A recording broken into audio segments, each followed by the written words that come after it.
যখন কবরে দেয় আমি জানতে চাই কবরের মধ্যে কোনো আলো দিছেনি, কোনো লাইট দেয় নাই, কোনো মোমবাতি দেয় নাই, কোনো আলোকসজ্জা দেয় নাই। আমার নবী কয় বান্দা যদি আল্লাহ তাআলার শুকরিয়া আদায়কারী বান্দা হয়, আমার আল্লাহ তাআলা বান্দার চেহারার মধ্যে একটা নূর জ্বালিয়ে দিব, যেটাকে বিওয়াজিকা নূর বলে হাদিসে সাব্যস্ত করা হয়েছে।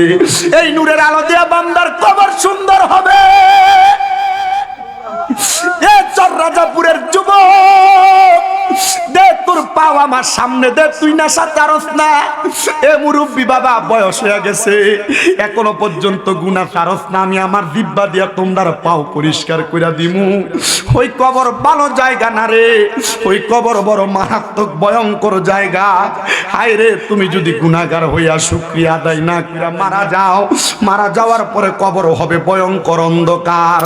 দিলাসে বিবারে জিব্বা দিলা, ডাকতে তারে নয়ন দিলা, দেখিবারে তবু কেন অন্ধ মন। জিকির কর, জিকির কর, জিকির কর মুমিন গণ, জিকিরেতে মাওলা রাজি আর রাজি নবী গণ। মারহাবা। Sunnah of Madina, the Islamic YouTube channel.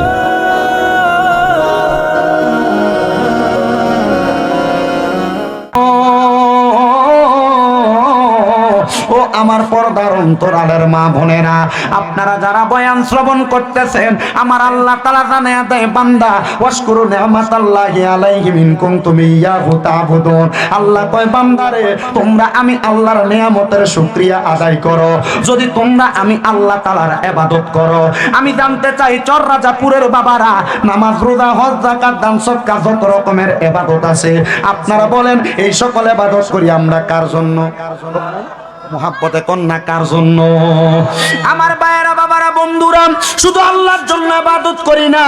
সাহাবায়ে কেরাম বলে, ইয়া রাসূলুল্লাহ, নবী গো, আমার আল্লাহ যে বললেন ওয়াশকুরু নি'মাতাল্লাহি আলাইহিম ইন কুনতুম ইয়াহু তা'বুদুন, আল্লাহর নিয়ামতের শুকরিয়া আদায় করার জন্য আমার নবী বলে, উম্মতের দলেরা নিয়ামতের শুকরিয়া কেমনে আদায় করবা?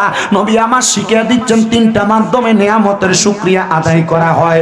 মায়ার নবী আপনার কাছে জানতে চাই, আপনি বলেন না নিয়ামতের শুকরিয়া কোন তিনটা মাধ্যমে আদায় করা হয়?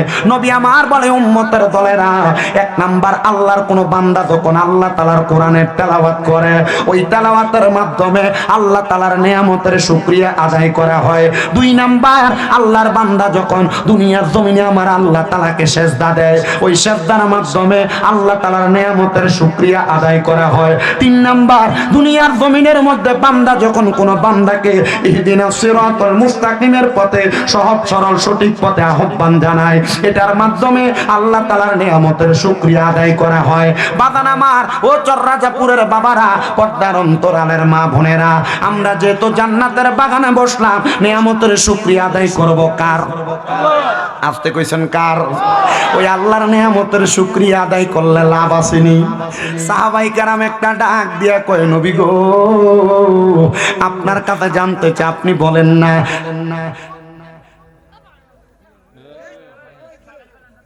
লাল গেঞ্জি ওঠো, লাল লাল লাল, তুমি যাও, মাহফিল থেকে চলে যাও। তোমার মতো বেয়াদবের আর এখানে দরকার নেই। তুমি এখন যে কাজটা করছো, যদি সবার সামনে এই কথাটা বলি, তোমার এখানে জুতা দিয়ে পিটাবে। যাও, এখানে বসবা না, তুমি যাও, চলে যাও, যাও যাও, এরা পাঠান, এখান থেকে পাঠান।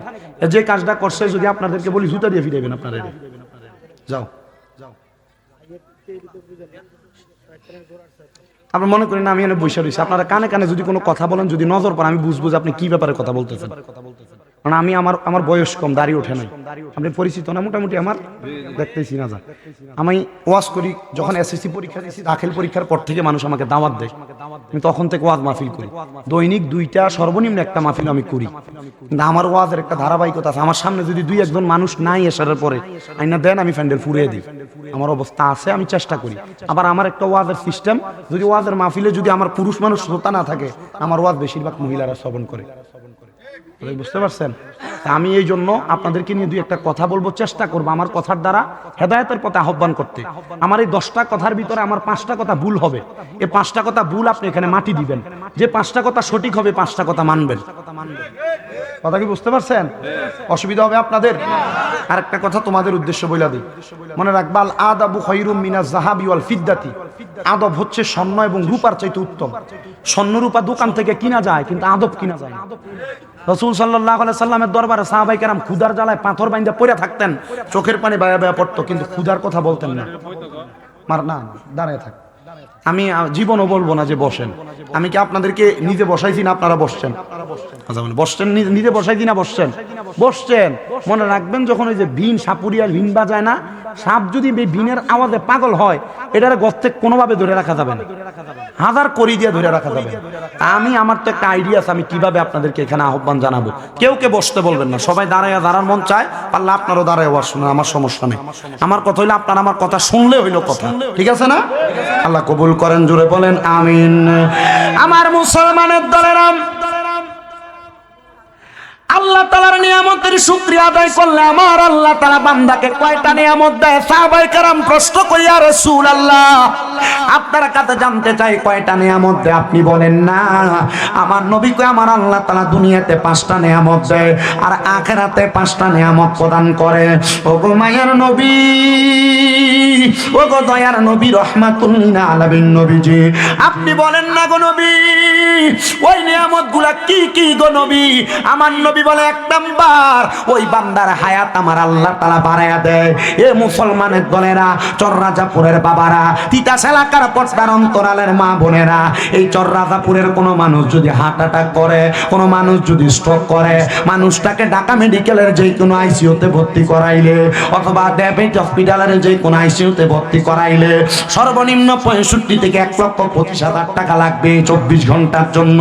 কিন্তু না, আল্লাহ তাআলার কোনো বান্দা যখন আল্লাহ তাআলা শুকরিয়া আদায় করবে, আমার আল্লাহ তাআলা বান্দার হায়াতের মধ্যে বরকত দান করবে। 2 নাম্বার, বান্দা যখন অভাবের মধ্যে পইরা আমার আল্লাহ তাআলা শুকরিয়া আদায় করবে, আমার আল্লাহ তাআলা বান্দার অভাব অনটন দূর করে দিবে। 3 নাম্বার, বান্দা যখন কঠিন কোনো বিপদে মুসিবতের মধ্যে পড়ে আল্লাহ শুকরিয়া আদায় করবে, আমার আল্লাহ তাআলা বান্দার মুসিবত থেকে উদ্ধার করে। কিন্তু আমরার বেটারা অভাবের মুসিবতের মধ্যে পড়লে দোকানে যায় বেনসন টানে, দোকানে যায় কল্লিপ টানে, আবার বুড়া মানুষরা বিড়ি টানে। না রে বাবা না, আল্লাহ তাআলার বান্দা যখন আল্লাহ তাআলার কাছে সেজদা করে, কোনো কিছু চায়, আল্লাহ তাআলা বিপদ থেকে উদ্ধার করে, অভাব দূর করে দেয়। 4 নাম্বার, ওই বান্দা যদি দুনিয়ার জমিনের মধ্যে কোনো অসুস্থতায় ভোগে, আমার আল্লাহ তাআলা বান্দার সুস্থতার নিয়ামত প্রদান করে। আর 5 নাম্বার, আমার আল্লাহ তাআলার বান্দাটা দুনিয়ার জমিনের মধ্যে থাকা অবস্থায়, বান্দা যদি দুনিয়ার জমিনের মধ্যে আল্লাহ তাআলার ইবাদত করে কিন্তু সম্পদের মধ্যে বরকত নাই, আমার আল্লাহ তাআলা রিজিকের সম্পদের মধ্যে বান্দার বরকত দান করে। ওগো মায়ার নবী, আপনার কাছে জানতে চাই, আমার আল্লাহ তাআলা আর কি কি বরকত দান করে? আপনি বলেন না। নবী আমার বলে, উম্মত, আখিরাত মূলক 5টা নিয়ামত আল্লাহ তাআলা দান করে। মায়ার নবী গো, কোন 5টা নিয়ামত দান করে? বলে, 1 নাম্বার নিয়ামত হইলো আমার আল্লাহ তাআলা বান্দাটার ঈমানের সাথে মরণ দান করে। হায়রে মুসলমান, তোমার এলাকার কত মানুষ বিছানায় প্রস্রাব পায়খানা করতে করতে মারা যায়, কত মানুষ মারা যায় নাকে মুখে দিয়ে রক্ত বের হয়, কত মানুষ মারা যায় চোখ উল্টে যায়, কত মানুষের জিহ্বার মধ্যে কামড় দিয়ে মারা যায়। একবার চিন্তা করছনি, কত মানুষ দুনিয়ার জমিনের মধ্যে মারা যাওয়ার সময় এমন কঠিন অবস্থা হয়, এটা ইমানের সাথে মরণ না। ইমানের সাথে মরণ, বান্দা হাসি দিয়া থাকবে, চেহারা উজ্জ্বল থাকবে। ইমানের সাথে মরণ, বান্দা মৃত্যুর খবর টের পাবে না। আমি আপনাদের কাছে ইমানদার এবং বেঈমানের মৃত্যুর কিছু অবস্থা বর্ণনা করব আমার খুতবার পরবর্তী সময়ে। শুধু আপনাদের কাছে আল্লাহ তাআলার শুকরিয়া আদায় করা, বান্দাদের নিয়ামতের প্রশংসা করতেছি আমি আপনাদেরকে। 5 নাম্বারের পরে 6 নাম্বারের পরে 7 নাম্বার নাম্বার আল্লাহ তাআলা বান্দাটার আরেকটা নিয়ামত প্রদান করবে। বলে কোন নিয়ামত? বান্দা যখন কবরে যাবে, ওই কবরের মধ্যে আমরা দেখি 3.5 হাত মাটি খুঁইরা ওই কবরের মধ্যে কোনো বিছানা দেয় না, কোনো কিছু দেয় না। পুরুষ হইলে 3টা কাপড়, মহিলা হইলে 5টা কাপড় দিয়ে কবরে শোয়া দেয়। কিন্তু রহমতের নবী বলে বান্দা যদি আল্লাহ শুকরিয়া আদায়কারী বান্দা হয়, তাহলে বান্দার কবরে রহমতের 3 জন ফেরেশতা দিয়া আমার আল্লাহ জান্নাতের বিছানা বিছায়া দেয়। জবান খুলে ধরে ধরে বলি সুবহানাল্লাহ। এ মুসলমান, একবার চিন্তা করে রে, চররাজাপুরের দাড়ি পাইতে গেছে মুরব্বীরা, তুমি যদি মইরা যাও তোমার কবরে জান্নাতের বিছানা পাইবানি। তুমি যদি মইরা যাও তোমার মরার সময় বিছানায় প্রস্রাব পায়খানা করে দিলে মানুষ কইব ঈমান নিয়ে মরতে পারছে না। জিহ্বায় কামড় দিয়া মরলে মানুষ কইব ঈমান নিয়ে মরতে পারছে না। চোখটা উল্টে দিলে মানুষ কইব ঈমান নিয়ে মরতে পারছে না। যদি প্রস্রাব পায়খানা করে দাও মানুষ কইব বড় খারাপ ভাবে মারা গেছে।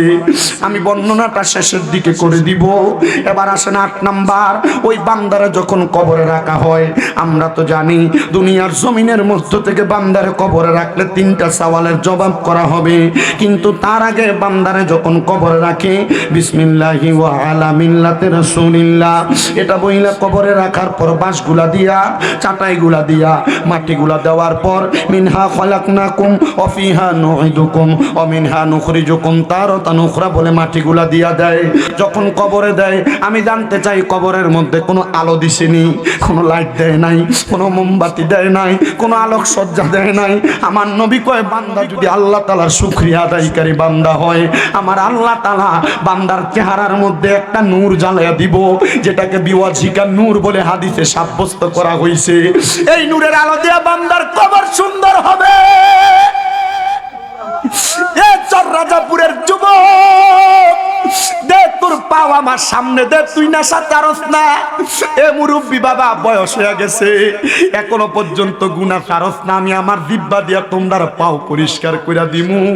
ওই কবর ভালো জায়গা না রে, ওই কবর বড় মারাত্মক ভয়ঙ্কর জায়গা। হায় রে, তুমি যদি গুনাহগার হইয়া শুকরিয়া আদায় না কইরা মারা যাও, মারা যাওয়ার পরে কবর হবে ভয়ঙ্কর অন্ধকার। 8 নাম্বার পুরস্কার পাইলা। 9 নাম্বার বান্দার কবরের মধ্যে যখন 2টা ফেরেশতা আসবে, বান্দার চেহারা নূর দেইকা বান্দারে কোনো সওয়ালের জবাব জানতে চাইবে না। কারণ ওই ফেরেশতারা বলবে এই বান্দার চেহারার মধ্যে এমন একটা নূরের তাজাল্লি দেখা যায়, এটা কোনো সাধারণ নূর না, এটা হলো বান্দার চেহারার মধ্যে বান্দার ঈমানের নূর দেখা যায়। নূর। ও মায়ার নবী গো, ও দয়ার নবী গো, আপনার কাছে জানতে চাই আমার মরা যাওয়ার পরে আমার চেহারার মধ্যে ঈমানের নূর থাকবো নি? কেমনে থাকবো? তুমি সুদ খাও, কেমনে থাকবো তুমি ঘুষ খাও, কেমনে থাকবো তুমি পরের হক মেরে খাও, কেমনে থাকবো তুমি মিথ্যা কথা কইয়া খাও, কেমনে থাকবো দুনিয়ার জমিনে তোমার ইবাদত নাই, তোমার আমল নাই, তোমার আখলাক নাই, তোমার তাকওয়া ঠিক নাই, তোমার ঈমান ঠিক নাই। না রে মুসলমান, ঈমানি চেহারা নিয়ে যাইতে পারবা না। যদি তোমার চেহারা কালাও হয়, আল্লাহর কসম ঈমানি তাকওয়াওয়ালা একটা ইখলাসওয়ালা রূহ নিয়ে দেহ নিয়ে কবরে গেলে ওই চেহারা কালা হইল, মরার পরে চকচক করতে থাকে, কারণ ইমানদার হওয়ার কারণে। নবী গো 10 নাম্বার পুরস্কার কোনটা? কয় বান্দা যখন কবর থেকে হাসর মিজান ফুলসেরাতের সামনে যাবে, ওই ফুলসেরাতের পাড়িটা দেওয়া বড় কষ্টকর। একটা চুলকে 70টা ভাগ করলে যত চিকন, ফুলসেরাতের ফুলটা তার চাইতে আরো বেশি নাকি চিকন, কেমনে বুঝি না গো নবী। তরবারির চাইতে ধারালু। বান্দা বিসমিল্লাহ বলে পাও রাখবে, ইমানদার বান্দা আলহামদুলিল্লাহ বললে ফুলসেরাত পার হয়ে যাবে। হায় রে মনি, আমরা ইমানদার হইয়া মরতে পারবো নি? আমরা মরার পরে এমন সুন্দর ব্যবস্থা পামুনি? হ্যাঁ পাইবা, যদি ঈমান আমল আখলাক ঠিক কইরা তাকওয়া ঠিক রাইখা মরতে পারো। কবরে তোমার কোনো ভয় নাই, মরণে তোমার কোনো ভয় নাই। এজন্য বান্দার দলেরা, আপনাদের সবার কাছে আমি একটা কথা সুরে সুরে বলতে চাই। কত সম্পদওয়ালা আপনার এলাকার মরে গেছে, কিন্তু মরে যাওয়ার পর তার সম্পদ পড়ে রইছে, দামি খাট পড়ে রইছে, দামি বিল্ডিং পড়ে রইছে, সুন্দর স্ত্রী পড়ে রইছে, সুন্দর রাজপ্রাসাদ পড়ে রইছে। সেই অন্ধকার কবরে ওই কবরের মধ্যে কেমন আছে তার খবর কেউ বলতে পারে না। এই জন্য আশেকটা সুরে সুরে বলে, আরে চোখেরই পলকে তুমি হতে পারো লাশ, চিরতরে বন্ধ হবে তোমারই নিঃশ্বাস। হবে এলান তোমারই নাম, হবে এলান তোমারই নাম মসজিদের মাইকে। বাড়িওয়ালা নাই রে বাড়ি, নাই রে দুনিয়াতে, বাড়িওয়ালা নাই রে বাড়ি, নাই রে দুনিয়াতে, বাড়িওয়ালা নাই রে বাড়ি, নাই রে দুনিয়াতে। তোমার বয়ে থাকতো মানুষ ছিল বাহাদুরি, বাবনি হাওয়ায় উড়া তুমি যে রঙির ঘুরি।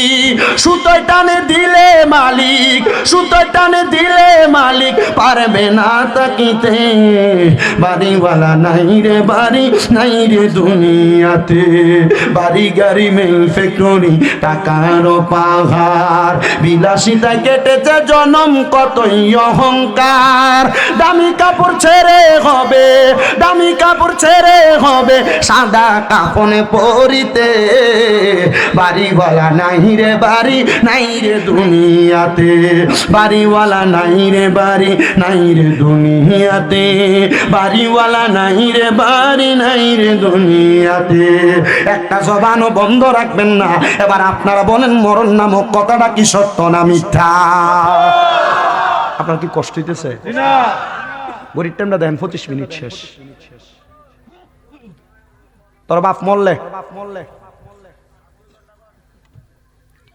আমি ওয়াজ করলে আপনি সময়ের কথা টেরো পাইতেন না। আমার কাছে ওয়াজের এমন ধারাবাহিকতা আছে না। আমার কথা হচ্ছে আপনারা যতক্ষণ বসবেন ওয়াজ ততক্ষণ। খিচুড়ি 6 ডেক, কয় ডেক? 6 ডেক খাবেন না মানুষ আপনারা আছেন? তার কি তোরে আমি খিচুড়িটাকে সুবা দিয়ে ধরে কেমন দেখলাম তুই কতলা খাইতে পারোস, অসুবিধা নাই, খাইস ইচ্ছে মতো। তুমি যে মাহফিল আগে খাওয়াই লইতাম, খাওয়াই লওয়ার পরে আপনারা যে একটা ফাউন ফাউন দেবো, নির্বাচনের কথা মনে নাই? এই যে আপনার রাস্তার এই অবস্থা, ওই যে আপনারা খাইয়া ভোট দিছিলেন, আমি রাস্তাটা 250 হইতো, 250 খাইয়া খাইয়া ভোট দিছিলেন। কথা কন না কেন? এই এলাকার একটা মানুষ যদি হঠাৎ অসুস্থ হয়ে যায় অ্যাম্বুলেন্স দিয়ে বাইর করতে পারবেন? এটা দোষ আপনি এমপি মন্ত্রী দিয়েন না, আপনার দোষ। বলে হুজুর কেন? কারণ আপনারা যখন ভোট দিচ্ছেন খাইয়া খাইয়া দিচ্ছেন। হ্যাঁ, সকালবেলা বিরিয়ানি খাওয়াইছে, এরপরে ভোট কেন্দ্রে হারাইছে। এখন এটি খাইয়া খাইয়া আপনি গেছেন, অনকালার অনটা আপনার এটি হাঁটি দিছে, বিরিয়ানিতে খাওয়াইছে, এটি তখন লাগতো, তোলন লাগতো না বেটা? মাতো না, তোলন লাগবো নি? 10 হিডে ওই মেম্বার বয়লে কি হয়েছে আমার অনকালার যে যুগ আইছে, মনে করেন কি হইব মেম্বার ওই আর 40 মিনিট লাগে কালেকশন করে। মেম্বার 2টা লগে বইয়া, 2 মেম্বার থাকলে তো মাহফিল এমনি হয়ে থাকা। মেম্বার যদি বইয়া এলাকার 20টা প্রবাসীরে কল দেয়, তুই 2000 দিবি, 20 প্রবাসী 2000 করে দিলে তো 40,000। প্যান্ডেল মাইক স্টেজের টিয়া শেষ, এলাকার ভিতরে 1000 করে প্রতি ফ্যামিলি লইলে মোটামুটি সুন্দর হয়ে থাকে মাহফিলের কালেকশন। এতক্ষণ ছিলেন লাগে, এটা আপনার এক বক্তা সময় খাইছেন।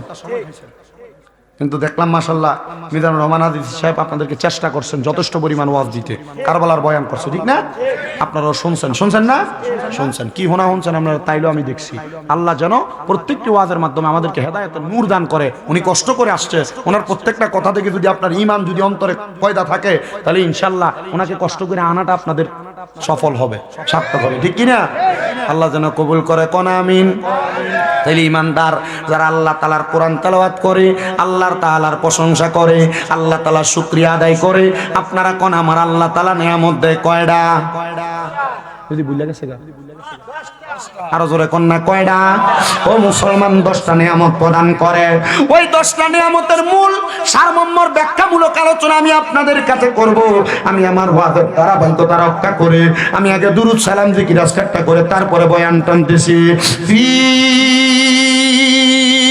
শান হাবিবিহি ওয়া মাহবুবিহি ওয়া মা'শুকিহি মুখবিরান ওয়া আমিরা ইন্নাল্লাহা ওয়া মালাইকাতাহু ইউসাল্লুনা আলান নাবিয়্যি ইয়া আইয়ুহাল্লাযীনা আমানু সাল্লু আলাইহি ওয়া সাল্লিমু তাসলিমা আল্লাহুম্মা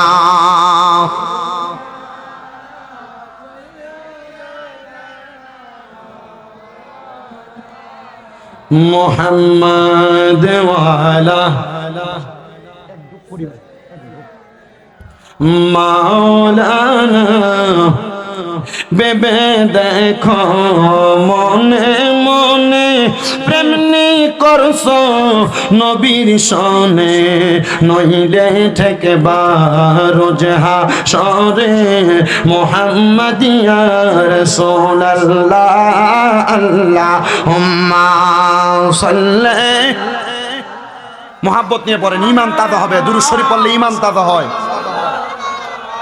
মুহাম্মাদ ওয়া আলা আলিহি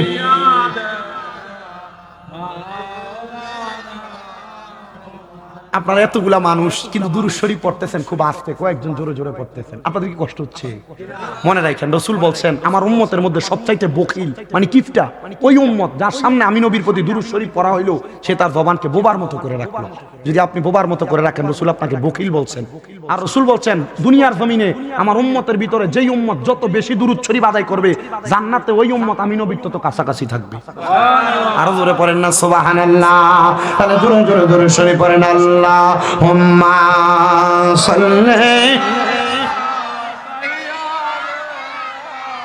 মাওলানা মুহাম্মাদ ওয়া আলা আলি সাইয়্যিদিনা লা ইলাহা লা ইলাহা আল্লাহ কাউরে বানাইলা খলিলুল্লাহ তুমি কাউরে বানাইলা সফিউল্লাহ মোরে নবীকে দয়া করে মোরে নবীকে রে বানাইলা হাবিবুল্লাহ লা ইলাহা ইল্লাল্লাহ লা ইলাহা আইরে নামাজ রোজা চাইরো না কেহ মা বাবার খেদমত চাইরো না আমার নবীর দরুদ বইল না বলেন নবীর আমার নবীজি তোমায় ভুলবে না লা ইলাহা ইল্লাল্লাহু লা ইলাহা আইরে অনেক দূরে মদিনা আমরা কেমনে যাব জানি না আপনারা বলেন এই চোর রাজাপুরের বাবারা আমরা সবাই মদিনা যাইতে চাই কি চাই না যারা যারা যাইতে চাই ডান হাত তুলে আমার আল্লাহকে দেখায় আর জবানটা খুলে একটা তাকবীর দেন নারে তাকবীর এ আওয়াজ দিয়া মনে হয় না গরিপুর বাজারটা ফারম যাইব একটু মুহাব্বতের জজবাউল আওয়াজ দেন নারে রিসালাত এ মুসলমান ইমানদার কেন মদিনা যাইবা আমার মাথার মধ্যে লম্বা লম্বা চুলগুলা ছিল মাত্র 3 মাসে আমি মদিনা শরীফ জিয়ারত করে আসছি মদিনা জিয়ারত করার পর মক্কায় যে হজ সম্পূর্ণ করার পর আমি আমার চুলগুলা কাটছি কিন্তু বাবারে আমি যখন মদিনা শরীফের মধ্যে প্রবেশ করেছি আমি আমার মনের মধ্যে একটাই নিয়ত রাখছি রাসূল আমি হাদিসে মুবারাকার মধ্যে পড়া দেখলাম আপনি নবীর ঘোষণা মান যারা কবরি ওয়াজাবাত লাহু শাফাআতি ইয়াউমাল কিয়ামা যেই ব্যক্তি আপনি নবীর রওজা মুবারক জিয়ারত করলো তার জন্য আপনি নবী সুপারিশ করা ওয়াজিব হয়ে যায় নবী যদি সুপারিশ করে আল্লাহ তাআলা নবীর সুপারিশ ফিরিয়ে দিবেন না আমার নবী যার জন্য সুপারিশ করবে তার জন্য জান্নাত ওয়াজিব হয়ে যাবে ও মায়ার নবী আপনার রওজার সামনে আসছি একটানা 7 দিন পর্যন্ত নবীদের সালাম প্রদান করেছি আমি 8 দিনের দিন যেদিন নবীর রওজা থেকে বিদায় হয়ে মক্কা শরীফে চলে যাব আমি আমার রাসূলে পাকের রওজার সামনে দাঁড়ায় দাঁড়ায় বলছি ইয়া রাসূলুল্লাহ আমার মনে বড় শখ ছিল আপনার রওজা জিয়ারত করব, কিন্তু আপনার রওজা মুবারক দেখে আমার মনে একটা শখ জাগছে গো নবীজি, আমি আপনি নবীরে মরণের আগে একবার হইল ঘুমের ঘরে স্বপ্ন দেখতে চাই। ও মায়ার নবী, এই কথা শুধু শেষ কথা নয়, আমার মনে আরেকটা স্বপ্ন গো নবীজি, আমি যখন দুনিয়ার জমিনের ভিতরে বাংলাদেশ ওয়াজ মাহফিলে যাই, কত আপনার প্রেমিক আপনার উম্মতদেরকে নিয়ে দুরুদ সালাম আদায় করে, এরাও তো মক্কা মদিনা আসতে চায়। আল্লাহর নবী গো, আপনি তাদেরকে কবুল করেন আল্লাহর হস্তে, এরাও যেন মক্কা মদিনা আসতে পারে। এ চররাজাপুরের বাবা, তোমার চররাজাপুরের মসজিদের ভিতরে এক ওয়াক্ত নামাজ পড়লে এক ওয়াক্ত নামাজের সওয়াব পাইবা, কিন্তু মদিনার মসজিদে নববীর ভিতরে এক ওয়াক্ত নামাজ পড়লে 50,000 ওয়াক্তের সওয়াব পাইবা। কোন দিন 50,000 ওয়াক্ত নামাজ পড়বা? টাকা জমায়ে রাখো না, তাড়াতাড়ি মক্কা মদিনার টিকিট কিনো। এ সন্তানের দলেরা, এ সন্তানের দলেরা মক্কা শরীফে যাইয়া আল্লাহর কাবা ঘরের কালো গিলাফের দিকে তাকায়া তাকায়া এক ওয়াক্ত নামাজ পড়লে 1 লক্ষ ওয়াক্তের সওয়াব পাওয়া যায়। কোন দিন 1 লক্ষ ওয়াক্ত নামাজ পড়বা? আইরে ওই মক্কার কাবা ঘরের রুকনি আমিনের সাথে দইরা আল্লাহর কাবা ঘরের গিলাফ, আল্লাহর কাবা ঘরের দরজার মধ্যে ধইরা কইছি, আল্লাহ গো, আপনার কত বান্দারা মক্কা মদিনা আসতে চায়, আপনি এদেরকে একবার হলো মক্কা মদিনা আইনেন। ও মুসলমান, আপনার টাকার অভাব নাই, 1, 2, 3 লাখ টাকা হইলে খেতে দিয়া চরে দিয়ে একটু জায়গা কিনা রাইখা দেন, ব্যাংকে নিয়ে জমা দেন, আমি বলবো টাকা পয়সা ধন সম্পদ আপনার সন্তানেরা তার মতো ব্যবহার করবে। আপনার কাছে যদি টাকা থাকে 1.5 লক্ষ টাকা সবচাইতে বেশি লাগবে, ওই টাকাটা দিয়া মক্কা মদিনা উমরা হজ করার নিয়তরা করেন, তাই একবার দেখে আসেন, ওই জায়গা দেখে আসলে আপনার মনে বড় শান্তি পেয়ে যাইবে। যুব সমাজ, কক্সবাজার ট্যুর দেওয়ার জন্য 10-15-20,000 টাকা বাজেট করো, এই টাকাটা মক্কা মদিনা যাওয়ার জন্য নিয়ত করো, দেখবা তোমার টাকার জোগাড় অটোমেটিকলি হয়ে গেছে। হে সন্তানের দলেরা, তোমার মা বাপ দুনিয়াতে বাইচা রইছে, টাকা পয়সা থাকলে ওই আম্মা আব্বারে মক্কা মদিনা দেখে আনো, নচেত মা বাপ মরার পরে টাকা পয়সা থাকবে কিন্তু শখটা পূরণ করতে পারবা না। হে পর্দার অন্তরালের আমার আম্মুজিরা, আপনাদের কাছে করজোরে আবদার করি গো মা, আপনার স্বর্ণ গয়নার অভাব নাই, স্বামী প্রতি বছর বছর স্বর্ণের চেইন স্বর্ণের জিনিস পাঠায়, আমি কইমু গো মা, আপনি মরার পরে আপনার ভাই বোনেরা আপনার সন্তানেরা আপনার স্বর্ণ গয়নাগুলা ভাগযোগ করে নিয়ে যাবে। এই স্বর্ণ গয়নার একটা বড়ি বাজারে বিক্রি করলে বর্তমান বাজার মূল্যে স্বর্ণর দাম অনুযায়ী আপনি এই টাকা দিয়ে মক্কা মদিনা যেয়ে হজ করে আসতে পারবেন। আমি বলবো মক্কা মদিনা যান, বড় শান্তি পাবেন, বড় মজা পাবেন। ও বন্ধুরে, শুধু মক্কা মদিনাতে শান্তি না, মদিনা শরীফের পাশে বাম দিকে একটা জায়গা আছে, যেই জায়গাটার নাম হলো জান্নাতুল বাকি, যে জায়গায় নবীজির অসংখ্য সাহাবায়ে কেরাম শোয়া। ওই জান্নাতুল বাকিতে ফজরের নামাজের পরে ঢুকলে বড় শান্তি পাওয়া যায়, সকালের বাতাসটা লাগলে কলিজাটা ঠান্ডা হয়ে যায়। আইরে মদিনা শরীফের একবারে পশ্চিম, মদিনা শরীফের একবারে কেবলা বরাবর হাতের ডান দিকে 310 নাম্বার গেট বরাবর একটা রাস্তা গেছে সোজা কোবা মসজিদের দিকে। ওই কোবা মসজিদের ভিতরে 2 রাকাত নামাজ পড়লে একটা উমরা হজের সওয়াব হইয়া যায়। এই সওয়াব তুমি অর্জন করতে পারছো না, টাকা আছে, জায়গা আছে, সম্পদ আছে, জি পুত্রে দিয়া দেবা, তার ভবিষ্যৎ গইরা দিয়া যাইবা, লাগতো না রে বেটা, তোমার সন্তানের রক্ত মাংস করে দিছো নিজের রক্ত পানি কইরা, এই জায়গার একটা কোনা বিক্রি করো, মক্কা মদিনা যাও, শান্তি পাইবা। বলে হুজুর, আমরার ফুতেরে কি দিয়া যাইতাম না? আরে বেটা, ফুতেরে যে জায়গা দিয়া যাইবা, আল্লাহর ঘর মক্কার মধ্যে দইরা দইরা ফুতের লাগা দোয়া করবা। আরে আল্লাহ তাআলা যেই সম্পদ বিক্রি করে যাইবা ফুতেরে, আল্লাহ তাআলা বরকতের কারণে, তোমার দোয়ার কারণে আল্লাহ তাআলা এর চাইতে 10 গুণ 100 গুণ সম্পদের মালিক বানাইতে দেরি করবে না। আমার দিকে তাকারে আব্বা, আমি মক্কা মদিনা যাওয়ার 1 বছর আগে আমার নানা ভাই মক্কা মদিনা যায় হজ করছে, আইয়া আমারে কইছে, রে স্বামী, আমি তোর লাগা দোয়া করছি, আল্লাহর কাবা ঘরের চাদরে ধরে ধরে কইছি, আল্লাহ আমার নাতিদারে বড় বানাইও, আল্লাহ আমার নাতিদারে মক্কা মদিনা আইনো। এরপরে আমি মক্কা মদিনায় গেছি, আপনাদের দুয়ার বরকতে কুমিল্লা শহরে এখন আমার 6টা মাদ্রাসা, পুরা 6 মাদ্রাসা 1170 জন পোলাপান। এগুলা শুধু একমাত্র আল্লাহ এবং তার রাসূলের দয়ার বরকতে, আমার মুরব্বিদের দোয়ার বরকতে, আমার আম্মা আব্বার দোয়ার বরকতে। এই জন্য আপনাদের সবার কাছে আবদার জানাই, যেই মক্কায় এত বরকত, যেই মদিনায় এত বরকত, আপনারা বলেন ওই মক্কা মদিনা যাইতে চাই কি চাই না? যারা যারা যাইতে চাই জবান খুলে জোরে জোরে পড়েন, ওরে দয়াল আল্লাহ দয়া করেন, দয়া করেন, নসিব করেন মদিনা।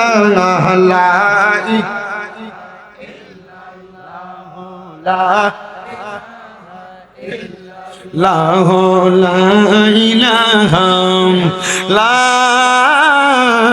ইলাহা ইল্লাল্লাহু মুহাম্মাদুর রাসূলুল্লাহ সাল্লাল্লাহু আলাইহি ওয়াসাল্লাম। আসুন আমার ভাইরা, বাবারা, বন্ধুরা, আমরা জীবনের গুনার কথা স্মরণ করে চোখটা বন্ধ করে দিয়ে আল্লাহ তাআলার কিসমে জাতের জিকির করে। যাদের জবান আছে তাদের কাছে আমার দাবি আছে, জবান যদি থাকে চোখটা বন্ধ করে আল্লাহ আল্লাহ জিকিরে মশগুল হয়ে যাবেন, যেন আল্লাহ তাআলা আপনার জীবনের গুনাহগুলো মাফ করে দেয়। আল্লাহ তাআলা যেন আপনার জীবনের গুনাহ মাফ করে দেয়। আমার গুনাহ আপনারা জানেন না, আপনি মুরব্বী বাবার গুনাহ আপনার সন্তান জানে না। যদি জানতো বাপকে পরিচয় দিত না। এ যুবক ভাইরা, তোমরা গুনাহ যদি তোমাদের মা দেখতো, সন্তান বলে পরিচয় দিত না। এ পর্দার অন্তরালের মা গো, আপনার জীবনের গুনাহ তো আপনার স্বামী জানে না। যদি জানতো আপনার স্ত্রী বলে পরিচয় দিত না। আল্লাহর দরবারে লাখ লাখ শুকরিয়া, আমার আল্লাহ তাআলা আমরার গুনাহটি গোপন রাখছে। আসেন না গো বাবারা, এই গোপনে গোপনে গুনাহ করার কারণে আল্লাহর জিকিরের মাধ্যমে আল্লাহ তাআলা গোপনের গুনাহ মাফ করে দিবে। মুহাব্বতের আওয়াজে উচ্চ কণ্ঠে একটু জিকির করেন, আল্লাহ আল্লাহ আল্লাহ আল্লাহ আল্লাহ আল্লাহ আল্লাহ আল্লাহ। জবান খুলে আল্লাহর ডাকলে শরম নাই। আল্লাহ আল্লাহ আল্লাহ আল্লাহ আল্লাহ আল্লাহ আল্লাহ আল্লাহ। জিকির করো জিকির করো জিকির করো মুমিন গণ, জিকির করো মুমিন গণ। জিকিরেতে মাওলা রাজি আর রাজি নবী গণ। মারহাবা আল্লাহ আল্লাহ আল্লাহ। জিকির করো জিকির করো জিকির করো মুমিন গণ, জিকির করো মুমিন গণ। জিকিরেতে মাওলা রাজি আর রাজি নবী গণ। মারহাবা আল্লাহ আল্লাহ। হস্ত দিলা সে বিবারে দিবা দিলা, রাখতে তারে নয়ন দিলা দেখিবারে, তবু কেন অন্ধ মন। জিকির কর জিকির কর জিকির কর মুমিন গণ। জিকিরেতে মাওলা রাজি আর রাজি নবী গণ। মারহাবা আল্লাহ আল্লাহ। জবানটা খুইলা আল্লাহর রাখবে শরম নাই। আল্লাহ আল্লাহ। জিনফরি আর ফেরেশতারা আল্লাহর জিকির করে তারা, মানুষ হইয়া তোমরা কেন আল্লাহর জিকির করো না। মারহাবা আল্লাহ আল্লাহ আল্লাহ আল্লাহ আল্লাহ আল্লাহ। জিকির করো জিকির করো জিকির করো মুমিন গণ। মারহাবা হায়রে জিকিরেতে মাওলা রাজি আর রাজি নবী গণ। মারহাবা আল্লাহ আল্লাহ আল্লাহ আল্লাহ আল্লাহ আল্লাহ আল্লাহ আল্লাহ। আম পাতায় জাম পাতায় কত পানি ঝরে, শেষ বিদায়ের গোসল দিব বড়ই পাতার জলে। মারহাবা আল্লাহ আল্লাহ। আতর গোলাপ সুরমা চন্দন ছিটাই দিব রে, ও প্রাণের মুর্শিদ রে। তুমি ধীরে ধীরে ফিরে ফিরে চাইও রে। মারহাবা আল্লাহ আল্লাহ। আমার বিয়ার যাত্রী আমি সারিজনার দেখি, আমদার ঘরে নামাই দিয়া দিব আমায় ফাঁকি। মারহাবা আল্লাহ আল্লাহ। ওই কবরে মায়ার নবী আইব রে, ও পানের মুর্শিদ রে তুমি ধীরে ধীরে ফিরে ফিরে চাইও রে মারহাবা আল্লাহ আল্লাহ আল্লাহ আল্লাহ আল্লাহ আল্লাহ আল্লাহ আল্লাহ আল্লাহ আল্লাহ আল্লাহ আল্লাহ লা ইলাহা ইল্লাল্লাহ মুহাম্মাদুর রাসূলুল্লাহ সাল্লাল্লাহু আলাইহি ওয়াসাল্লাম। এ আমার মুসলমানের দলেরা, আর ডাইনে বামে যাচ্ছি না, আমি ডাইরেক্ট আলোচনার ধারাবাহিকতা টানতেছি। তাইলে আমি বলছি, বেঈমান মারা যাওয়ার সময় কষ্ট পায়, ইমানদার মারা যাওয়ার সময় আরাম পায়। বেঈমান মারা যাওয়ার সময়, বেঈমান বেআমল ব্যক্তিটা মারা যাওয়ার পরে মারা যাওয়ার সময় বিছানায় প্রস্রাব পায়খানা করে। এটার কারণটা কি জানো নি রে বাবারা, আমার টিচার্সের বন্ধুরা, আমার চর রাজাপুরের বাবারা, পর্দার অন্তরালের মা বোনেরা, গুনাহ করতে সাবধান, নামাজ ছাড়তে সাবধান, স্বামীর অবাধ্য হইতে সাবধান। এ পুরুষ মানুষেরা নামাজ ছাড়তে সাবধান, নেশা করতে সাবধান, সুদ খাইতে সাবধান, গুনার কাম করতে সাবধান, মিথ্যা কথা কইতে সাবধান, গালিগালাজ করতে সাবধান। আমার ওয়াজের একটা ধারাবাহিকতা, আমি ওয়াজের মধ্যে বইয়া কাউরে গালিগালাজ করি না, আমি ওয়াজের মধ্যে বইয়া দুইটা কথা বলে যাই। মানুষের মন চাইলে হেদায়েতের পথে আসবে, না চাইলে সে তার রাস্তা বুঝে নিবে। কিন্তু মুসলমান, আমি যদি কাউকে গালি দেই, মানুষ আমার সমালোচনক গীবতকারী বলবে। এই জন্য আমি আমার ধারাবাহিক বয়ান করি। এ মুসলমান, ইমানদার এবং বেঈমানের মৃত্যুর দুই অবস্থা। আমি আগে বেঈমানের কথা বলবো, তারপর ইমানদারের কথা বলবো। বেঈমান যখন মারা যায়, বেআমল যখন মারা যায়, মারা যাওয়ার সময় রুহু নেয় একজন ফেরেশতা, নাম হলো আজরাইল। আজরাইল আসার আগে আল্লাহ তাআলা একজন ফেরেশতা পাঠায়, দুইজন ফেরেশতা পাঠায়। ওই দুইজন ফেরেশতার রং, চোখের রং হলো নীল কালারের। ওই দুইজন ফেরেশতা হলো আযাবের ফেরেশতা। আমি বলতেছি বেঈমানের কাছে, আমি বলতেছি বেআমলের কাছে, আমি বলতেছি সুদখোরের কাছে, আমি বলতেছি ঘুষখোরের কাছে, আমি বলতেছি হারামখোরের কাছে, আমি বলতেছি গালিগালাজ করনেওয়ালার কাছে, আমি বলতেছি দুনিয়ার জমিনে বদকাজ করনেওয়ালার কাছে। একটু মনোযোগ দিয়া শুনবেন। আজরাইল আসার আগে আল্লাহ তাআলা দুইজন ফেরেশতা পাঠায়। ওই ফেরেশতার চেহারা বড় মারাত্মক ভয়ঙ্কর চেহারা। আমার ইমাম সাহেব কইয়া দিছে, হুজুর কবর হাসরের ওয়াজ করাবেন। আমি চেষ্টা করব আপনাদেরকে স্মরণ করানোর জন্য। অন্য বক্তারা যেমনে করে আমি হয়তো তেমনে পারবো না। আমি মূর্খ মানুষ, আমার অল্প জবান দিয়া বোঝানোর চেষ্টা করব। এ মুসলমান, ওই দুইজন ফেরেশতার চোখ হলো নীল রঙের। ফেরেশতাদেরকে দেখতে বড় ভয়ঙ্কর লাগে। এবার ওই বান্দাটা ওই নীল চোখওয়ালা ফেরেশতাদেরকে দেইকা ভয়ে বিছানার মধ্যে প্রস্রাব পায়খানা করে দিবে। হায়রে আমার বাবা, হায়রে আমার পর্দার অন্তরালের মা। এবার ওই দুই ফেরেশতা সামনে থেকে দাঁড়ায় যাবে ডানে এবং বামে। এবার আজরাইল ফেরেশতা আসবে বান্দার সামনে। আজরাইল ফেরেশতা আইসা বান্দার রূহ কবজ করার জন্য কথা বলতে থাকবে। এবার বান্দা তার জবান দিয়ে কথা বলার চেষ্টা করবে। বান্দা বলবে, আজরাইল আমি এখনো কবরের কোনো সামান রেডি করতে পারি নাই। শ্বশুর বাড়িতে যাইতে মিষ্টি নিয়ে যাও, ফল নিয়ে যাও। কবরে যে যাইবা, কবরের তো কিছু সামানের দরকার আছে। কথা কয় না, আছে না নাই? এ বাবা, সন্ধ্যা রাত থেকে এখন পর্যন্ত 11টা 20 মিনিট পর্যন্ত বয়ান হয়েছে। অনেক উড়াদুরা বয়ান, অনেক উলামায়ে কেরাম বয়ান করেছে। তাদের সূক্ষ্ম জ্ঞান দ্বারা আপনাদেরকে বোঝা গেছে। আমি মূর্খ মানুষ, দুই একটা কথা বলি, ভালো লাগলে মানবেন, না লাগলে বর্জন করবেন। সন্তান হিসেবে ক্ষমা সুন্দর দৃষ্টিতে দেখবেন। ওই আজরাইলের সঙ্গে কথা বলার সময় বান্দার দুই চোয়ালের মাঝখানে জিহ্বাটা আটকে যাবে। এবার বান্দার জিহ্বায় কামড় পড়ে যাবে। বান্দা এবার চোখ দিয়ে আজরাইলের সঙ্গে কথা বলার চেষ্টা করবে, কিন্তু বান্দা পারবে না। আজরাইলের চেহারা বড় ভয়ঙ্কর। ওই চেহারা দেখা বান্দার চোখগুলা কপালে উঠা যাবে, মানে কপাল দেখবে বান্দার চোখ দিয়া। এখন তো আপনি চোখ দিয়া কপাল দেখেন না, বান্দার চোখের মনিটা উল্টে যাবে। এবার বান্দার সামনে আজরাইল আইসা বান্দার বুকের মধ্যে হাতটা দিবে।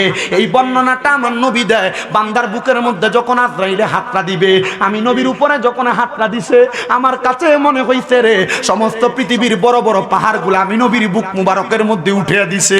আমি নবী বলছি, আজরাইল আমি নবীর বুকের মধ্যে হাতটা শুধু রাখছো, রুহু তো কবজ করো নাই। আমি নবীরে যেমন ভাবে রুহু নিয়া যাও, এমন ভাবে কি রুহু নিয়া যাইবা? নবী গো না না না, এমন কষ্ট বেঈমানদেরকে, এমন কষ্ট বেআমলদেরকে আগে যাদের নামগুলা বলছি তাদেরকে দেওয়া হবে। এবার আমার নবী কই, উম্মত আজরাইলে বুকটা বুকে রাখার পরে ওই বান্দার ঘাড়ের শাহরক গুলা ঠাস ঠাস করে ছিঁড়ে যাবে, হাতের নখ গুলা ছিঁড়ে যাবে, পায়ের নখ গুলা ছিঁড়ে যাবে, পুরা শরীর টান হয়ে যাবে রে,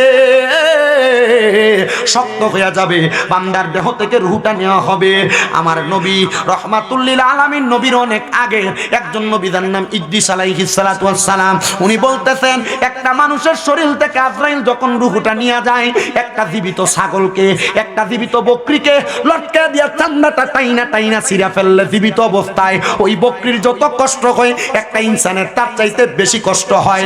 এ রাজাপুরের বাবা, এ যুবক ভাইরা, এ পর্দার অন্তরালের আমার আম্মুজিরা, আপনি তো এমন কষ্ট পায় মরতে চান না। আমার নবী কয় শুধু কষ্ট তো শেষ হয় নাই। নবী গো কেন শেষ হয় নাই?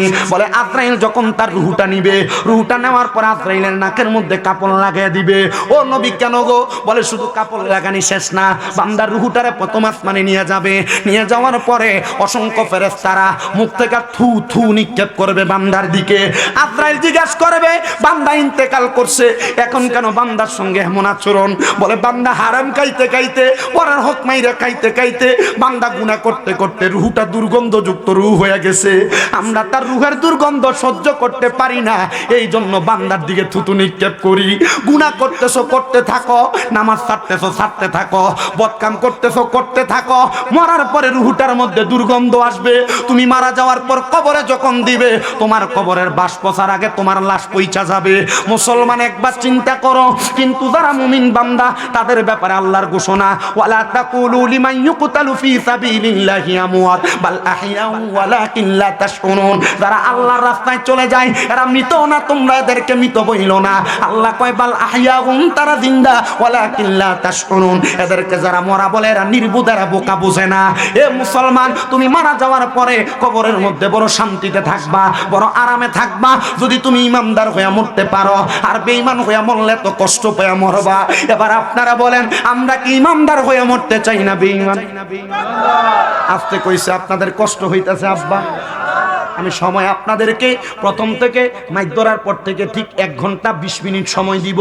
এই সময়ের মধ্যে আমি আমার বয়ানের রীতি টানবো যেন হকটা আদায় হয়। আমার ওয়াজের সময় ধারাবাহিকতায় এতটুক। সারা রাত্র ফালাইলাম, চিল্লাইলাম, ওয়াজ কিছু করলাম না, বুঝলেন না কিছু, বাড়িতে গেলেন, সকালে জিজ্ঞাসা করলে বলতে পারলেন না কি ওয়াজ করছে। এটা ওয়াজ আমি করি না। আমার ওয়াজের ধারাবাহিকতা বোঝার চেষ্টা করেন। এবার বান্দার রূহটা নেওয়ার পরে বান্দার ডাইনে নিবে জায়গা নাই, বামে নেওয়ার জায়গা নাই, সামনে নেওয়ার জায়গা নাই, পেছনে নেওয়ার জায়গা নাই। বলে কেন জায়গা নাই? বলে তাকাও কোরআনুল কারীমের সূরা বাইয়িনার শেষের দিকে আল্লাহ তাআলা কয়, ইন্নাল্লাযীনা কাফারু মিন আহলিল কিতাবি ওয়াল মুশরিকিনা ফি নারি জাহান্নামা খালিদিনা ফিহা উলাইকা হুম শাররুল বারিয়া।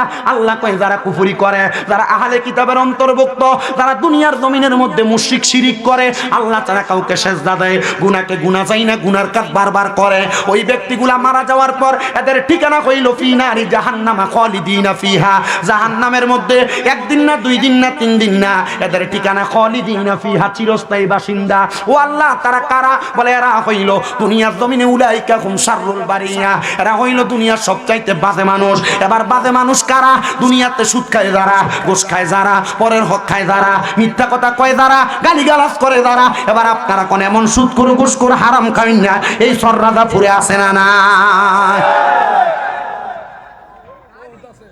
কারি কারি বলো হুজুর নাই। তেমন সুদ করে নিয়ে আমরা এলাকার মসজিদের বিভিন্ন জায়গার ভিতরে সভাপতি বানায়, কথা কয় না ঠিক কিনা?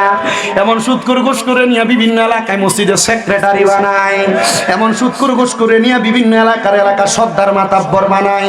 ও বাবা, সুদ করে হাতে সমাজ তুলা দিলা, ঘুষ করে হাতে সমাজ তুলা দিলা, মানুষের জমি দখল করে ইন্নার উপরে সমাজ তুলা দিলা, এ সমাজ আর কতটুক ভালো চলবো? কথা কয় না আছে না নাই? ও মুসলমান আছে না নাই? আছে আছে আছে। আসেন বাবাজিরা, শুধু এই জায়গার মধ্যে শেষ না। এবার সাহাবায়ে কেরাম যখন এই কথা শুনছেন, এত কষ্টের মৃত্যু, আমার নবী যখন এই কথা বলে, নবীর সামনে 70 মতান্তরে 72 জন আহলে সুফার সদস্য মসজিদ নববীতে বসে থাকতো। 40 জন বেহুশ হয়ে গেছে ডাইরেক্ট, 30 জন গড়াগড়ি করে কাঁদতেছে। নবীরে ডাক দিয়া কই, ইয়া রাসূলুল্লাহ, ইমানদাররা একটা খবর দেন না। আমার নবী কয়, খবর দিলাম আল্লাহর কোরআন থেকে। বলে খবরটা কি? কয় খবরটা হলো ইন্নাল ওয়াল্লাযীনা আমানু ওয়া আমিলুস সলিহাতি উলাইকা হুম খায়রুল বারিয়া। নিশ্চয় যারা ঈমান আনে এবং নেক আমল করে ওই ব্যক্তিগুলা হলো দুনিয়ার সবচাইতে উত্তম ব্যক্তি, ভালো ব্যক্তি। মায়ার নবী গো, আপনার কাছে জানতে চাই ওই ভালো ব্যক্তির কষ্টের সামনে রাখ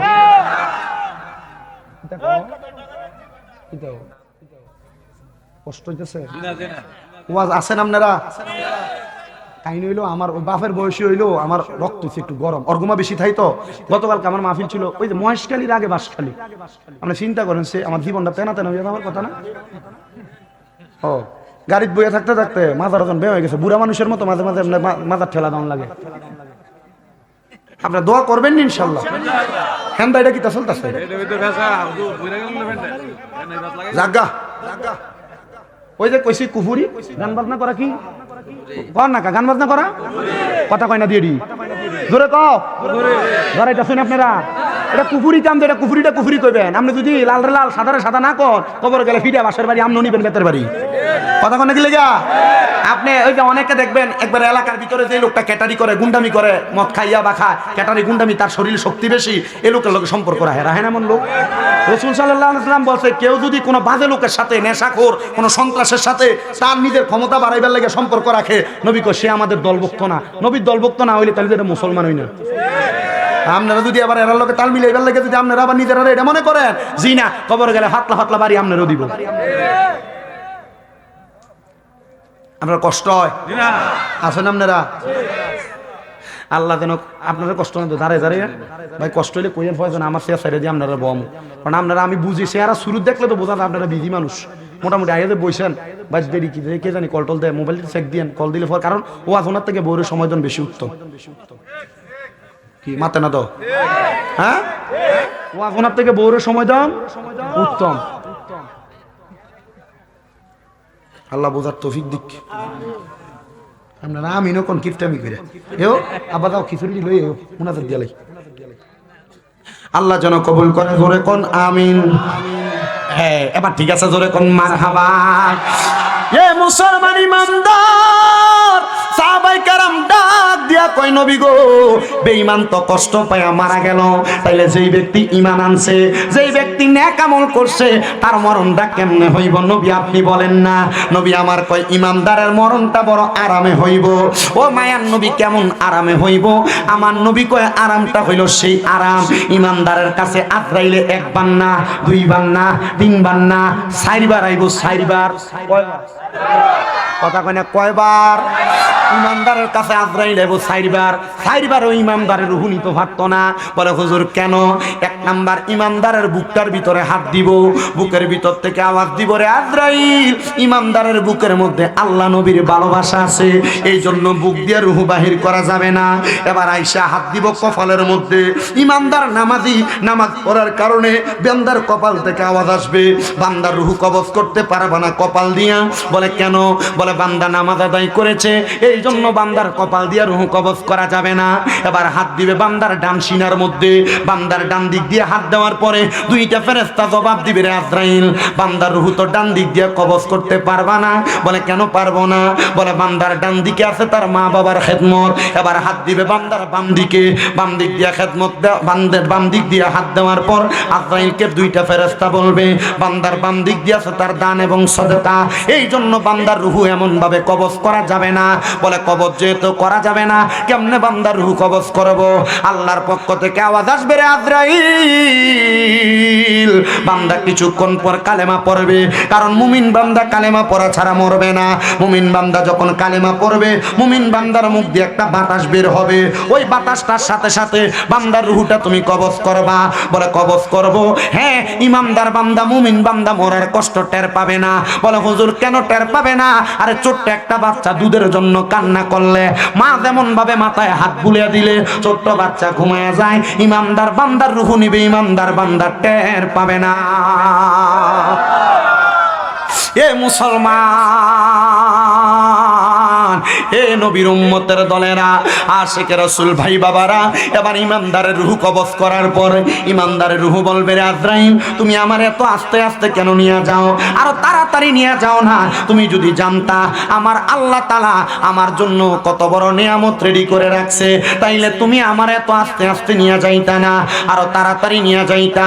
এ মুসলমান ইমানদারের দলেরা, এই নবীর উম্মতের দলেরা, চন্দ্রাদাপুরের বাবারা, এবার যখন ইমানদার বান্দার রূহটা কবজ করার পরে আজরাইলে নিয়ে যাবে, বেঈমানের রূহ নেওয়ার সময় নাকে কাপড় দিছে, ইমানদারের রূহ নেওয়ার সময় নাকে কোনো কাপড় নাই।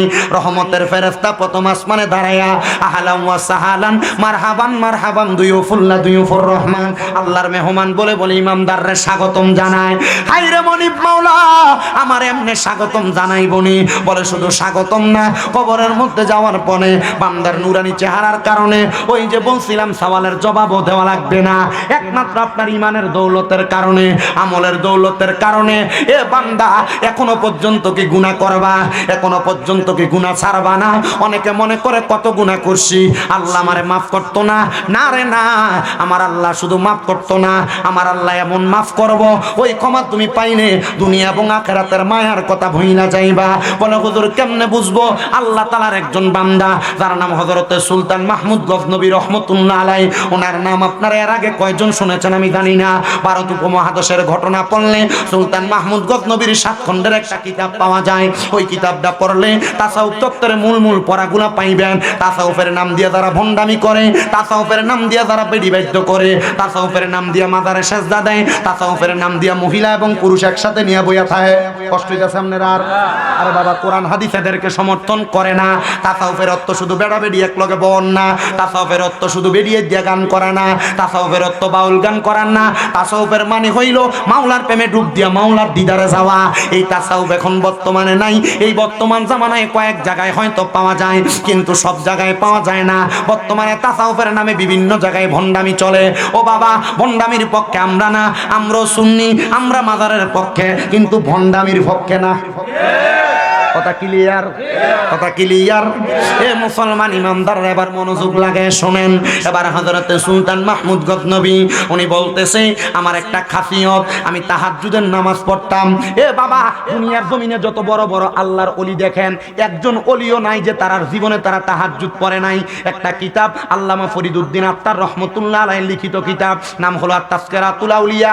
ওই কিতাবের মধ্যে 167 জন 177 জন ওলামা ওলির জীবনী আছে। ওই জীবনীর মধ্যে পড়া দেখলাম প্রত্যেকটা আল্লাহর ওলি আল্লাহ তাআলার কাছে তাহাজ্জুদ নামাজ পড়ছে। বলে হুজুর, তাহাজ্জুদের আবার পরে কোন সময়? এ বাবা, ফজর, যোহর, আসর, মাগরিব, এশা নামাজ কি শুধু 5 ওয়াক্ত? না না না, তাহাজ্জুদের নামাজ ফজরের আগে দিয়া পড়ে। আরেকটা নামাজ আসে, এই নামাজটার নাম হলো চাশতের নামাজ। ওই নামাজটা পড়ে কখন? এই একটা নামাজটার নাম ইশরাকের নামাজ। এই নামাজ পড়ে ফজরের নামাজ পড়িরা আল্লাহর জিকিরে মশগুল থাইকা সূর্য ওঠার আগ পর্যন্ত বইসা থাকলে, এরপরে সূর্য উঠলে 2 রাকাত নামাজ, এটারে কয় ইশরাকের নামাজ। সূর্য ওঠার পর থেকে সূর্য ডুবার আগ পর্যন্ত একটা নামাজ আছে, এটার নাম দোহারের নামাজ অথবা চাশতের নামাজ। ও বন্ধু, শুধু এই নামাজ না, আরো নামাজ আছে সলাতুল ইস্তিসকা, আরো নামাজ আছে সলাতুল হাজত, আরো নামাজ আছে সলাতুল আওয়াবিন, আরো নামাজ আছে সলাতুল খায়ের, আরো নামাজ আছে সলাতুল তাসবিহ। এমন অনেক নফল ইবাদত আছে, যেই নফল ইবাদতের কারণে আল্লাহ আপনার পূর্বের সব গুনাহ মাফ করে দিবে। কিন্তু বলে হুজুর 5 ওয়াক্তর খবরই নাই, হুজুর নফল ইবাদতগুলা কেমনে করব? না রে বাবা না, আপনি আল্লাহ তাআলার প্রিয় হওয়ার জন্য এই ইবাদতগুলা করার দরকার। হায়রে মুসলমান ইমানদারের দল, নবীর উম্মতের দলেরা, আশিক রাসূল ভাই বাবারা, একটু অন্তরের কানটা লাগায় বয়ানটা শ্রবণ করার চেষ্টা করেন। এবার আল্লাহর বান্দাটা ডাক দিয়ে, আমি তাহাজ্জুদ নামাজ পড়তে বাইর হইলাম। আমি বাইর হইয়া দেখলাম আমার থেকে অল্প কিছুক্ষণ দূরে 4 জন লোক হাইটা যায়। আমি মনে মনে চিন্তা করলাম, হায়রে 4 জন লোক যে হাইটা যায়, এরাও মনে আমার মতো তাহাজ্জুদ পড়ে, কিন্তু ওই 4 জন লোক হইলো চোর। এই 4 জন ওই জায়গা থেকে চিন্তা করে, দেখছস নি আমরা 4 জন আইছি চুরি করবার লাগা, কিন্তু এই বেড়া একা একা চুরি করতে পারিছে, তার সাহস কত! হায়রে বাবা, সুলতান মাহমুদ গজনবী বলে, আমি আবার তার সামনে গেলাম। তারা 4 জনের সামনে যায় জিগাইলাম, তোমরা কেন বাইর হইলা? ওই 4 জন কয়, তুমি যেই কামে আমরাও সেই কামে। আসলে কেউ নিজেই কামে, তারা 4 জন সেই কামে। এবার সুলতান মাহমুদ গজনবী কয় যে তো তোমরা যেই কামে, তোমরা আমি যেই কামে তোমরা সেই কামে, চলো একসাথে করি। বলে কি করবা? বলে চুরি। বলে চুরি যেহেতু করবা, এ 4 জন তোমরা দেখলো গাইলা, 4 জনের ক্ষমতা কি আমার কাছে বলো। 4 জনের একজন ডাক দিয়া কয় আমার ক্ষমতা হইল আমি যখন কোনো বাড়িতে যাই চুরি করবার লাগা, ওই বাড়ির কুকুরটা যদি ডাক দেয় আমি কুকুরের বাসা বুঝি। কি এর বাসা বুঝি? কয় আমি কুকুরের বাসা বুঝি। দ্বিতীয় ব্যক্তিরে জিগায় তুমি যে চুরি করতে যাও তোমার ক্ষমতা কি? বলে আমার ক্ষমতা হইল আমি বাড়ির মধ্যে ফু দিলে ফু দেওয়ার সাথে সাথে পুরা বাড়ির মানুষ ঘুমিয়ে জাগা। 3 নাম্বার ব্যক্তিরে জিগায় তোমার ক্ষমতা কি? কয় আমি নাকের গ্রানে বলতে পারি কোন জায়গায় কি আছে। 4 নাম্বার ব্যক্তিরে জিগায় তোমার ক্ষমতা কি? কয় আমার ক্ষমতা হইল আমি রাইতকে তারে দেখতে পাই, দিনে তারে চিনতে পাই। মাশাআল্লাহ, ক্ষমতা বালা। এবার 4 জন কয় একসাথে যেহেতু কাম সালামু চুরি করমু তাহলে তোমার ক্ষমতা বলো। এবার সুলতান মাহমুদ গজনবী কয় আমার ক্ষমতা আমি ডাইনে তাকাইলে ফাঁসি মাফ, বামে তাকাইলে জেল হাজত মাফ। বলে আমরা এডই দরকার, আমরা যদি ধরা খাই ফাঁসি হইলে ফাঁসি মাফ হইব, আমরা যদি ধরা খাই জেলে গেলে তুমি বামে তাকাইলে জেল হাজত মাফ হইব। চলো চুরি করতে যাই। এবার বাড়িতে ঢুকছে, যেই বাড়িতে ঢুকে এই বাড়ি সুলতান মাহমুদ গজনবীর ওই বাড়ি। একটু মনোযোগ দিয়া শুনবেন, আল্লাহর কাছে মাফ চাইলে যে আল্লাহ তাআলা মাফ করে। আজ যাতে মাহফিল করতেছেন ওলিয়ে কামেল লেখছেন, কামেল এমনি হয় না। শাহ মুহাম্মদ নাজির মাহমুদ রহমতুল্লাহ আলাই উনি যে দুনিয়া থেকে গেছেন এমনি যায় নাই, উনি ওনাদের জীবনটাকে এমন বানাই হয়ে গেছেন। এজন্য ওনার স্মরণে 25 বছর মাহফিল হয়। নাচত আমনের এলাকার কত মানুষ মারা যায় খবর লয়া দেখেন, অনেক দাড়ি ফাঁকা মুরব্বী আছে বাপ মার কবরের সামনে নিলে কবরও চিনে না। কি আছে না নাই? সুলতান মাহমুদ গজনবী কয় তারার লইয়া ঢুকলাম চুরি করবার লাগা। মা বোনেরা মনোযোগ দিয়া শুনবেন, আল্লাহর কাছে মাফ চাইলে আল্লাহ কেমনে মাফ করে একটু দেখা লইবেন। সুলতান মাহমুদ গজনবী কয় তারা ঘরে ঢুকছে, ঘরে ঢুইকা কুকুর ঘেউ ঘেউ করে ডাকে। কুকুর যখন ঘেউ ঘেউ করে ডাকে এবার ওই সুলতান মাহমুদ গজনবী জিগায় কিরে কুত্তাদের ডাক দিল, কুত্তা কি কইছে তুই আমারে কস না? কয় কুত্তা কইছে মালিক বাড়িতে চোর ঢুকছে তাড়াতাড়ি ওঠেন। কিন্তু মালিক ওঠে না, মালিক ঘুমাইতেছে। কিন্তু বাবারে এ বাবা, এ বাবা, কুত্তা আর একবার ডাক দিছে ঘেউ ঘেউ ঘেউ ঘেউ ঘেউ ঘেউ। কুত্তা তখন ডাক দিছে সুলতান মাহমুদ গজনবী দিকে এখন মালিক তো চোরের লগে ওই, কিন্তু সর্দি বুঝে না। এবার কয় মা এ কুত্তা মনে হয় পাগল। কুত্তা আসলে কি কুত্তা পাগল না চোরেরা পাগল? এ বন্ধুরে, সুলতান মাহমুদ গজনবী আবার সামনের দিকে যায়। সামনের দিকে যখন যায় এবার লক্ষ্য করে বাড়িতে প্রবেশ কইরা এবার বাড়িতে যাইয়া তালা সরি সরি সরি সরি ঘুম পাড়াইতে পারে না। আরেকজন সুরের ক্ষমতা, আমি যেই বাড়িতে ঢুকি যত শক্ত তালা হোক আমি তালা ভাঙতাম পারি। ঘুম পাড়ানি আমি তালা ভাঙতে পারি। একজন যা তালা খুলা দিছে, তালাটা খোলার সাথে সাথে ও বন্ধু আরেকজন নাকের গান শুঙ্গা বইলা ফেলছে। হ্যাঁ হ্যাঁ, এখানে এখানে মাল সম্পদ আছে, সব স্বর্ণ মুক্তা হীরা জহরত চুরি কইরা একটা গাঁটটিতে বাইন্দা 4 জনে এক ঘরে নিছে। এক ঘরে নিয়ে কে কোন গাঁটটি কাঁধে নিবে এই কথা ভাগাভাগি করতেছে। এমন টাইমে দিছে ফজরের আজান। সুলতান মাহমুদ গজনবী কয় এদিন আর আমার তাহাজ্জুদ পড়া হয় নাই, আমি ফজরের আজান শুই না, কারণ তাহাজ্জুদ ছাড়লে গুনাহ হবে না, ফজর ছেড়ে দিলে গুনাহ হবে। আমি সুন্দর করে 4 সুরের এক ঘরে রাইকা দরজা মাইরা আমি ফজরের নামাজ পড়লাম, আর ওই সুরেরা চিলাচিলি করতেছে। হাইরে আজকে তো ধরা খাইয়া গেলাম। এবার ওই রাজা ঘরের মধ্যে সুলতান মাহমুদ গজনবী সকাল হওয়ার সাথে সাথে বিচার কার্য সাজাইছে। পুরা গজনব এলাকার মানুষ হাজির হয়ে গেছে ভারতের। কে গো? বলে বাদশার বাড়িতে চুরি করতে আসছে, সাহস কত? ও বন্ধু 4 সুরের যখন কাঠগড়ায় দাঁড় করাইছে 3 সুর কান্দে 1 সুর হাসে। কয়শো? 3 সুর কান্দে 1 সুর হাসে। সুলতান মাহমুদ গজনবী ডাক দিয়ে কয় কিরে তারা 3 জন হাসে, তিরা 3 জন কান্দে, তুই কেন হাসস? কয় রাজা ও সুলতান মাহমুদ গজনবী আমি না কালকে কইছিলাম আমি রাইতে তারে দেহি দিনে তারে চিনি, আপনি কেমনে বেইমানিটা করলেন? আমরা লগে চুরি করতে ঢুইকা আমরারে আপনি ঘরে আটকে দিয়া বইয়া রইলেন। ওই লোকটা বড় চালাক।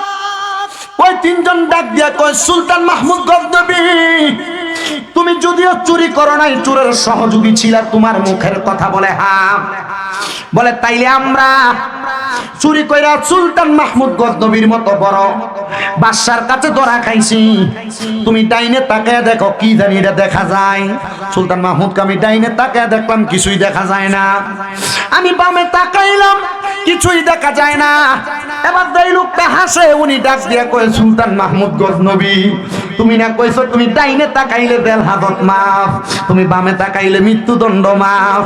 তুমি তাকাইছো, এখন রাত্রে যেহেতু একসাথে চুরি করছি, তাহলে আমরারে তুমি একটু মায়া কইরা মাফ কইরা দাও না। সুলতান মাহমুদ গজনবী কয়, তোরার হেকমতের কাছে আমি পারি নাই, যারা মাফ কইরা দিলাম ওই 4টা চোর একসাথে কাঠগড়ার মধ্যে আল্লাহর কুদরতি কদমে সেজদা দিয়া ডাক দিয়া কই, মনি কত বাড়িতে চুরি করলাম, মানুষ আমরারে মারছে, আঘাত করছে, কিন্তু তোমার বান্দা সুলতান মাহমুদ গজনবী তাহাজ্জুদের নামাজ পড়তে উঠছে। তোমার বান্দা হইয়া তার ভিতরে যদি এত দয়া থাকতে পারে গো, তাইলে তুমি মাওলার কাছে কত দয়া। এত জীবন চুরি করছি, তুমি যদি আমারে মাফ না করো, কেউ আমারে মাফ করবে না। তোমার বান্দা সাময়িক সময় আমাদের সাথে রাত্রে থাকার কারণে দয়া কইরা মাফ কইরা দিছে। আল্লাহ সারা জীবন যদি তোমার পথ মতে থাকতাম, 5 ওয়াক্ত নামাজে তোমারে সেজদা দিতাম, আমি চুরি করা লাগতো না, এর চাইতে বেশি সম্পদ তুমি আমারে দান করতা। আমার আল্লাহর পক্ষ থেকে গায়বী ভাবে আওয়াজ আসে, রে সুলতান মাহমুদ, আমার আল্লাহ তাআলা তাদেরকে কবুল করে নিছে। যারে সুলতান মাহমুদ তুমি তোমার রাজপ্রাসাদের প্রহরীর দায়িত্ব তারারে দিয়া দাও। প্রহরীর দায়িত্ব পাইছে, কিন্তু কয়েকদিন পরে ওই 4 জন প্রহরী এমন ভাবে আল্লাহর ইবাদত করে, সুলতান মাহমুদ গজনবী কয়, আমি ঘুমানোর পরে রাতে আমার ঘুম হয় না। ফজরের সময় যখন আমার চোখটা লাগছে, আমি স্বপ্ন দেখছি, আমার আল্লাহর পক্ষ থেকে কয়, সুলতান মাহমুদ রে, কেমনে রে তুমি 4 জন আল্লাহর ওলি রে তোমার বাড়িতে দারোয়ানির চাকরি করাও? বলে কোন 4 জন? বলে যে 4 জন রে সুর বলে সাব্যস্ত করছো, এরা এমন ইবাদত করছে, এরা এখন আল্লাহর ওলি হইয়া গেছে।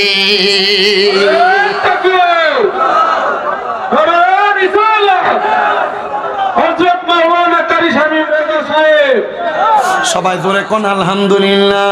এ মুসলমান ইমানদারের দলেরা, আল্লাহর কাছে মাপ চাইলে মাপ পাইতে দেরি হয় না। আমার আল্লাহ আপনাকে মাফ করবে, আমাকে মাফ করবে। আমার আল্লাহ তাআলা আপনার আমার জীবনের গুনাহগুলো মাফ করবে। এর মধ্যে দোয়া চাই, আল্লাহ প্রত্যেকের খাস দোয়াগুলো কবুল ও মঞ্জুর করে নাও। রব্বুল আলামিন আল্লাহ মায়ার নজর করে তাকিয়ে দেখেন গো আল্লাহ, আমরা গুনাহগাররা হাত বাড়াইলাম। আজকের মুনাজাতের মধ্যে কে জানি আছে, কার জানি জগতের মধ্যে বাবা নাই।